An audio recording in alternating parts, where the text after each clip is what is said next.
السلام عليكم ورحمة الله وبركاته رمضان مبارك أدينك يا قوسسكي نبا ما أنت عارف يا بيش بركيسن رمضان إن يتهي تضبط إلهي سبحانه وتعالى عافمات هينو قبي إن شاء الله مقال كان ومقال هردعة وحن رجين دونا إن مقال كلا يقدم بين دونان أو فهسن إن شاء الله تعالى وحن مقال كان إن حوجا كنت تابته بل نبتقليه ده الإسكو هلين كرو maalmahan laga soo sheegayo dalkeena guud ahaan gaar ahaan caasimada muqdisho waxaan rabaa marka inaan muuqaalkan ku tataabto dhowr degmo oo anigu indhahayga soo jiitay oo aan isleeyahay magaalada muqdisho way ugu nabdoon yihiin wayna ku wanaagsan yihiin dadka qurbaha ka guurayo in ay degaan sanadkan 2026 inta ka horeyso intaan muuqaalka u gudagelin waxaan rabaa inaan kaga mahadceliyo fariimihiina tognaa ee wanaagsanaa ee aad ka dhiibateen muuqaalkii ugu dambeeyay ee aan oga hadalnay magaalada barakeysan ee Madiina ama guud ahaan wadanka Sacuudiga oo aan uga hadlaynay sida rasmiga ah lagu degi karo wadankaas adigoon de visa iyo waxa ku tagin laakiin iqaamo ku heli karo saan idin sheegay isbedel xoog leh ayaa wadanka Sacuudiga ku socda residence cardkii ama green cardkii aan idin la wadaagay ee premiumka ahaa waxaa la sheegayaa in wax fara badan laga bedeli doono hore waxa ugu xirnaa dhaqaale tiro badan oo 800,000 oo lacagtooda ah iyo mid kale oo isna lacag ka yar ah intaba waxaa la sheegayaa in xanibaadahaas la qaadi doono oo qofka hadduu awoodaba in uu iska bixin karo biilashiisa kiradiisa amaba shaqo abuur wadanka uu ka samayn karo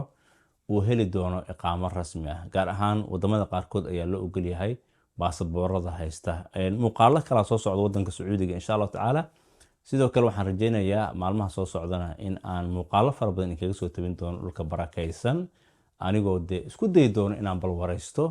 dad ahlu Madiina ama ahlu Makka ah oo muddo deganaa inaan muuqaalo ka qabtana waan ku dadaali doonaa marka muuqaaladaas inta Ramadaanka lagu guda jiro in kaga soo tabin doono dhulka barakeysanna way soo socdaan insha Allah taala ha sugu weynina muuqaalkan saan hore idinkugu sheegay ama bilowga muuqaalka aan ku sheegay waa muuqaal hordhaca in badan oo idin kamid ah waxaad iga codsateen in aan joojiyo wadamadan kale ee aan dadka u rarayo laakiin aan ka hadlo wadankeena maadaama nabadgelyadu meelo badan oo kamid ah ama gobolo badan oo dal kamid ah ay soo hagaagayso in badan oo idin kamid waa idin sheegay ujeedada aan muuqaalada uga sameynayno wadamadan kale waa wadamo aan isleeyahay dadka Soomaaliyeed ee qurbaha caruurta ku haysta ee hadda u baahan emergency survivalka ku jira ee u baahan caruurtooda meel ay ula cararaan wadankiina caruurtii aan la qabsan karin oo hadda laga yaabo infrastructure wadanka inuusan hagaagsanayn moolashii waaweynaa ee caruurta ay u barteen inaan laga heleynin nabadgelyadii la isku haleyn karay boqolkiiba boqol aan ilaa hadda aanay jirin meelo badan wadan ka mid ah ayaan isleeyahay ha ku sii nasteen sida hadda Sacuudiga oo kale muuqaalan ka diyaarinay wadamada sida Malaysia iyo Oman oo kale iyo muuqaalan ka diyaarinay marka waa wadamo aan isleeyahay dadka Soomaaliyeed si ku meel gaar ah ku sii deegi karaan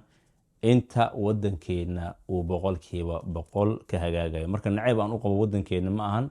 aniga kamid dadka habeen kasta ku riyoodo iyagoo wadankii degan oo halkaasi mataqaana cumrigooda inta ka dhiman ku dhamaysta anaa kamid oo idinka jecel wadankii runtii marka muuqaalkan waxaan doonayaa inaan xoogaa ku tataabto magaalada Muqdisho magaalooyin kala soo socda insha Allah taala asxaab badan aan ku leeyahay wadanka saa la socotaan anigu markasta waan tagaa iyaguna waan wareysan doonaa debate ayaan furi doonaa magaalooyinka ugu wanaagsan ee wadanka caruurta lagu celin karo ama la degi karo qofka hadduu individual yahay sida odayaasha kale iyo ama dadka waaweyn retirementiga qaadanaya oo kale wadamada qurbaha joogo kale meelaha ugu wanaagsan ee sii degi karaan wadanka ayaan baaritaan xoog leh ku sameyn doonaa anigu saa la socotaan iskama hadlo muuqaal iskama duubo muuqaalka intaana duubin research ayaan sameeyaa hadda halka waxa ku qoran waa research ilaa 3 bog away oo magaalada Muqdisho kaliya ku saabsan oo aan isleeyahay dadka wax la hubo la wadaag marka muuqaalkan xoogaa waxaan ku tataaban doonaa dhowr degmo oo kamid ah caasimadda dalkeena insha Allah taala adinkuna waxaad ku dari kartaan commentiga ku dari doontaan insha Allah taala oo dadka ka saxi doontaan ama aniga iga saxi doontaan haddii wax iga khaldamaan insha Allah marka muuqaalkii oo inoo bilowdo ku soo dhawaada waxaan ka codsanayaa inaad channelka ka mid noqoto asxaabta ku taxan sidoo kale like inaad saartid sababtoo like waxay naga caawinaysaa muuqaalka in dad badan YouTube uu kula taliyo in ay daawadaan waana qaabka algorithm YouTube uu u shaqeeyo sida shaashada aad ka aragtaan boqolkiiba 81 waa tiro aad u badan dadka daawada muuqaalada way iloobaan in ay channelka subscribe saaraan xumaana ma ahan dadku waa wada mashquulsan yahay muuqaalka ayuu qofku bilaabanaya wuu dhammaysanayaa hore ayuu u soconaya marka waa sababta keentay muuqaalkan dhextaalka ah ee xasuusinta ah inaan idinla wadaago sidoo kalena ha iloobin in aad ugu yaraan 5 ruux aad muuqaalkan whatsappka kula wadaagtid si ay iyaguna wax uga faa'iidaan iminkana waxaan dib ugu laabanaynaa muuqaalkii mar kale soo dhawaada saa la wada socotaan magaalada muqdisho nabadgelyo buuxdo oo la isku halayn kara ayaa ka jirta waayadan dambe gaar ahaan bartamihii 2025 ilaa iyo hadda waxaa la sheegayaa magaalada muqdisho horumar xawaaro ku socda ama nabadgelyo xawaaro ku socda in magaalada ay ku sii tallaabsanayso oo aad arkayso dad badan oo awal aan ku dhiiran jirin in ay ka guuraan wadamada ay deganayeen in ay magaalada muqdisho ku laabanayaan oo aad mararka qaarkood la kulmayso qofku dhahayo 6 bilood ayaan magaalada muqdisho soo joogay 7 bilood ayaan soo joogay iyo ka badanba marka awal waxa dhici jirta qofka duu booqdo ehelkiisa inuu markiiba soo cararo sababtan waxa waaye nabadgelyo buuxda ayaa magaalada guud ahaan ka jirto iyadoo aad arkayso in dadka habeenkii ay lugeynayaan oo laga yaabo saq dhex oo kale qofka inuu meeshuu deganaa uu u socdo ama u lugeynayo ama gaari uu u wato taasna waxay ku timid nabadgelyada buuxdo oo ilaahay ka sokow ay hirgelisay dowladda iyo sidoo kale ciidamo feejigan oo nabadgelyada in ay sugaan 100% ay ka tahay ayaa magaalada muqdisho lagu daadiyay mar dhoweeyda maqlan qarax muqdisho ka dhacay sidoo kale dhalinyaradii ama ilmihii yaryara ee dadka tooreyda watay ee dadka ka qaadan jiray agabkooda qaaliga sida telefoonada kale iyaguna way sii dabar go'ayaan taas marka waxay keenaysaa dad badan oo awal aan ku dhiiran jirin in ay magaalada muqdisho aadaan ama dalxiis ha ku aadaan ama iyaga qoysaskooda ha u guureen in ay waayadan dambe guurayaan aniga kaliya ayaa waxaan aqaanaa qoysas tiro badan oo magaaladan Seattle ee hadda aan joogo ka guuray oo magaalada muqdisho xaafadeeda kala gedisan guryo ka ijaartay oo degan ayaan aqaanaa dadka qaarkood guryo kuma laha guryo ka ijaarteen dadka guryaha kule waa laga yaabaa inay yiraahdaan guri ayaa ku leedahay u guuri laakiin dad aan reer muqdisho ahayn oo gobolada kale oo dalka ka yimid ayaa muqdisho maanta guryo ka ijaartay oo anigu aan aqaanaa waliba sanadkan soo dhaafnay 2025 October ee meelaha dad badan oo guuray ayaan aqaanaa oo laga yaabo hadday ii suura gasho inaan bal muuqaal ka qabto si ay experience-gooda idinla wadaagaan insha Allah taala marka muuqaalkan waxaan doonayaa inaan ku soo qaato ilaa iyo 3 degmo oo aan isleeyahay ama 4 degmo aan dhaho 4 degmo aan isleeyahay xasan ahaan way haboon tahay sida ugu dhaqsiyaha badan dadka Soomaaliyeed ee qurbaha ku nool gaar ahaan wadamada western countries-ka sida America iyo Canada iyo Australia iyo Europe taas kale dadka degan way haboon tahay in ay sahmiyaan gaar ahaan aabaho kale inuu tuubaxo uu tago soo indheeyo caruurta halkaas la geeyo si ay dhaqankooda iyo diintooda iyo wadankooda u soo bartaan way haboon tahay xaafadda koobaad oo anigu aan isleeyahay waa ay ugu wanaagsan tahay magaalada muqdisho dadka qurbaha ka guurayo gaar ahaan saad in sheegay caruurta wadamadan ku dhalatay waxay u baahan yihiin amenities aan u baahnayn ilmaha wadan gudihiisa ku dhashay ay u baahan yihiin waxa kamid ah inay arkaan waxyaabaha ay ku koreen markii qurbaha joogeen inay arkaan sida moolasho waaweynaa sidoo kale waxay u baahan yihiin inay arkaan wadooyin wada nadiif ah meel ay ku cayaaraan meel fataqaana weekendiyada kale la geeyo oo waqti ay ku soo qaataan camping oo kale waxyaabahaas u baahan marka xaafadda koobaad oo anigu baartaan dheer markaan sameeyay aan isir waa xaafadda ugu wanaagsan ee magaalada muqdisho ay maanta qurbaha ilmaha laga raraa qoysaska ay ku sii sugi karaan inta haddii gobollo kale ka yimaadeen gobolladooda ay ugu laabanayaan waxa waaye xaafadda wadajir saa la socotaan Madiina area airportka aad iyo aad ayay ugu dhowdahay airportka markastoo airportka u soo dhawaatidna nabadgelyada magaalada muqdisho waa ay sii markaasi zaa'idaysaa oo aagaas waa aaga ugu nabadgelyada badan sida la socotaan magaalada muqdisho sidoo kale dhismo aan caadi ahayn ayaa laga soo sheegaya xaafadaas wadajir oo meel kasta ka socda gaar ahaan villooyin cusub ayaa laga dhisayaa sidoo kale iskuulo tiro badan oo caruurta level kasta oo yihiin ay wax ka baran karaanna xaafadaasi waa laga helayaa sidoo kale waxaan ka marnayn moolasha ayaan ka marnayn meelihii caruurta looga adeegi lahaa meelihii dadka waaweyn ay ka adeegan lahayn meelihii lagu caweyn lahaa waxaasoo dhan ayaa xaafadaasi ku badan marka anigu markaan baartaan dheer sameeyay dhinacyo badan wax ka eegayo xaafadaas waxaan isleeyahay waa xaafadaha ugu wanaagsan ee magaalada muqdisho maanta laga degi karo sanadkan 2026 waxyaabaha kale ee xaafadaas ku wanaagsan tahayna waxaa ka mid ah xagga kirada guryaha hadda villooyinka kale qiimahooda aad iyo aad uma sareeyaan markii loo fiiriyo xaafado kale oo degmada ku yaalo oo aan muuqaal ka samayn doono insha Allah tacaala. Marka xaafadaasi Wadajir waxaan isleeyahay waa xaafada koowaad ee ugu habboon in ay dadka qurbaha ka guurayaan ay degaan ama caruurtoodii ay markaasi dejiyaan. waa xaafada ugu wanaagsan ayaan isleeyahay. xaafada labaad dabcan waxaa laga in badan oo idinka mid inay qiyaasteen waa xaafada la yiraahdo Daarusalaam. xaafada Daarusalaam waxyaabahay ku wanaagsan tahay dhowr waxyaabood aan kasoo qaadan doono. kolley waan qoraalka waan badiyey markaan xaafadaasi baaritaan ku sameynayay, laakiin ilaa iyo 6 waxyaabood ayaan kusoo koobi doonaa. midda koowaad, xaafadaasi guryaha ku yaala ama villooyinka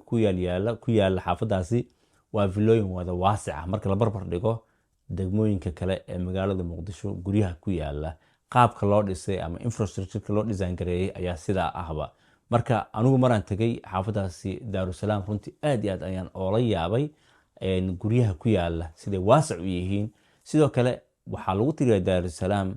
in ay numberka koowaad uga jirto markay timaado nadaafadda iyo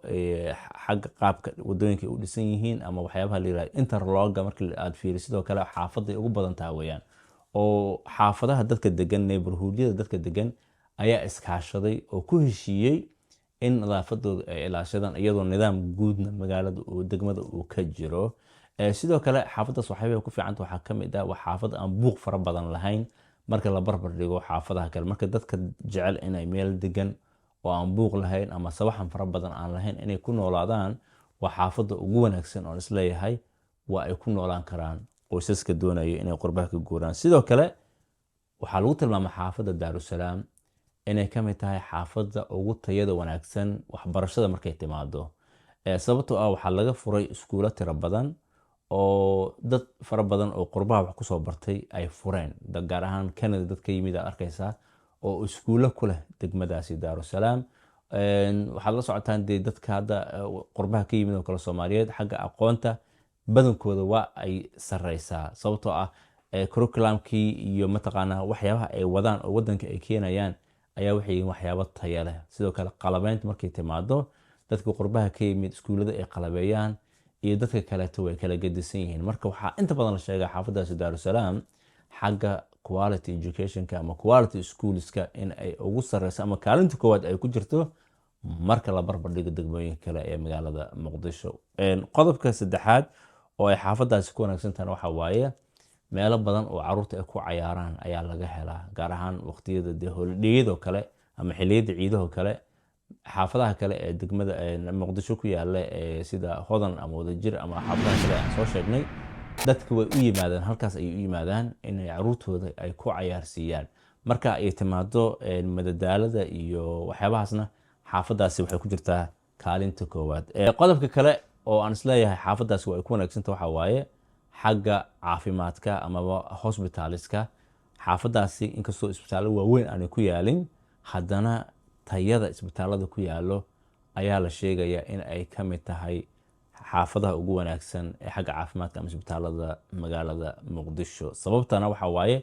waxa iskaamka la yiraahdo lagama yaqaano xaafadaasi. marka la barbar dhigo xaafado kale waxaa laga yaabaa in xoogaa aad kala kulantid waxaadan u bogin, laakiin xaafadaani nidaam ayaa ka jira.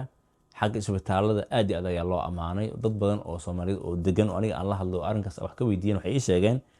in ay nidaamsan tahay markay timaado caafimaadka oo aad dareemaysid wadamada qurbaha oo kale qaabka dhiigga loo qaadayo, qaabka qofka appointment loogu qabanayo, qaabka dhakhtarka follow up uu kugu sameeyo. waxaas oo dhan waxaad moodaa inay ka horumarsan tahay xaafadaha kale ee magaalada Muqdisho. qodobka kale oo aan rabo inaan kusoo gabagabeeyo waxa waaye oon isleeyahay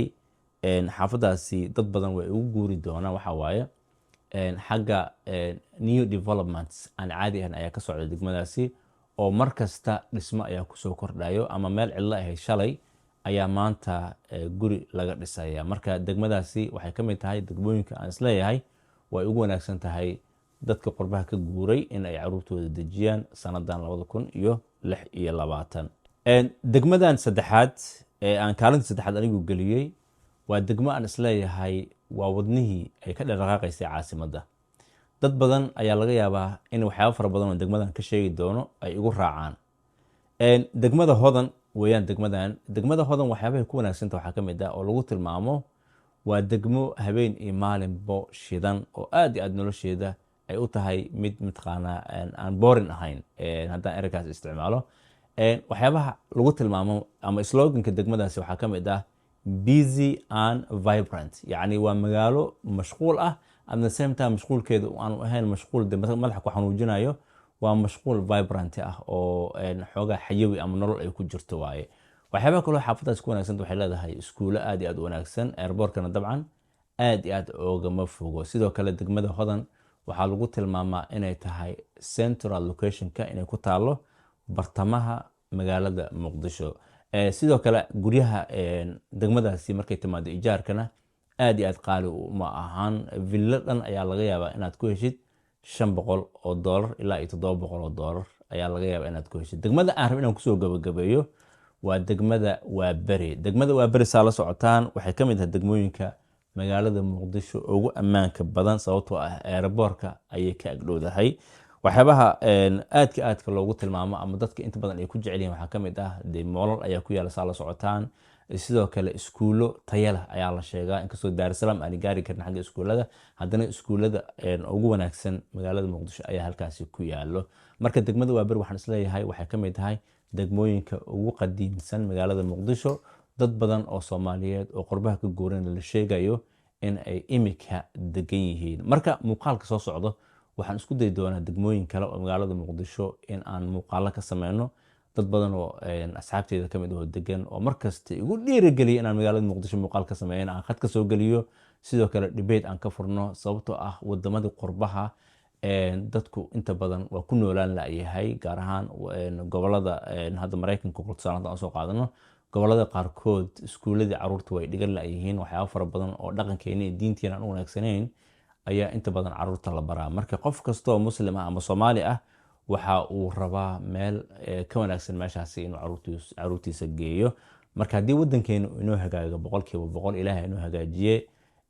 oo dee sida hadda wadamada horumar oo kale ay u noqdo, ma u maleynayo qof Soomaali ah inuu kusii hari doono wadamadaasi, anigoo dee aan lahayn laga wada guuro wadamadaasi. dabcan faa'iidooyin fara badan ayay dadka ku haystaan oo ay ka mid tahay nolol iyo waxbarasho iyo shaqooyin tayo leh ay dadka inta badan ku haystaan. dadka badankoodana wadamadaas ay joogaan ayayba waxay ka yihiinba citizens ka yihiin ama dhalashada wadamadaas ayay haystaan. laakiin hadda wadankan aan joogno kale tusaale ahaan Mareykanka kale wuxuu qofku u ogolaanayaa inuu dual citizen noqdo ama laba wadan baasaboorradooda uu haysto. marka qofka baasaboorka Mareykanka haysto haddana baasaboorka Soomaaliga haysto inuu isku si ugu noolaado labada wadanba waa uu awoodaa, sababta wadankeena waa ogol yahay dual citizen. marka waa sababta keenta marka inaan muuqaaladan dadka aan ku dhiirigelinayo aan sameeyo markasto si ubad tayo leh oo Soomaaliyeed loo helo oo ka badbaada waxyaabaha fara badan ee caruurta Soomaaliyeed ee qurbaha hadda ku dhibaataysan saameeyay, oo ay ka mid tahay gangs inay ku biiraan, qaarkood school dropout ay noqdaan, qaarkood la sheegaba inay qoomuluud waxyaabahan ku tilmaamo ay noqdeen, sababtoo iskuulkii environmentiga ayaa keenaya. marka way habboon tahay dadka Soomaaliyeed inay indhaha kala furaan inta caruurtooda ay yaryar yihiinna meel wanaagsan oo caruurta ay ku koriyaan in ay la doondoonaan. waana sababta keentay inaan sahan noqdo, wadamo badan aan sahmiyo, sidoo kale wadankeenina magaalooyin fara badan oo aan isleeyahay waa ay wanaagsan yihiin caruurta la sii geeyana inaan muuqaalo ka sameeyo. marka muuqaalkan dabcan saa idiin sheegay hordhac uu ahaa. muuqaalo kale oo magaalada muqdisho ayaa ka dambeyn doona oo faahfaahsan insha Allah tacaala. muuqaalkan sii faafiya, dadka kale la wadaaga. ramadaan wanaagsan mar kale. muuqaalka xigan waxaan rajeynayaa inuu idinkaga imaan doono magaalada barakeysan ee Madiina Almunawwara. aan isku soo duceyno insha Allah. wassalaamu calaykum waraxmatullaahi wabarakaatuhu. mac salaama. haddii aad ka mid tahay dadka farakutiriska ah ee isticmaala social media ee jecel inay daawadaan amaba ay dhegaystaan wax anfacaya, waxaan kaa codsanayaa inaadan iloobin in aad subscribe saarto channelka Xasan Sunni, sababtoo ah waxaan ku dadaalaa in aan soo geliyo halkan wax dadka anfacaya. waxaan kaa codsanayaa inaad channelka ka mid noqoto asxaabta ku taxan, sidoo kale like inaad saartid, sababtoo like waxay naga caawinaysaa muuqaalka in dad badan YouTube uu kula taliyo in ay daawadaan. waana qaabka algorithm YouTube uu u shaqeeyo. sida shaashada aad ka aragtaan 81% waa tiro aad u badan dadka daawada muuqaalada way iloobaan in ay channelka subscribe saaraan. sidoo kalena ha iloobin in aad ugu yaraan 5 ruux aad muuqaalkan WhatsAppka kula wadaagtid si ay iyaguna wax uga faa'iidaan.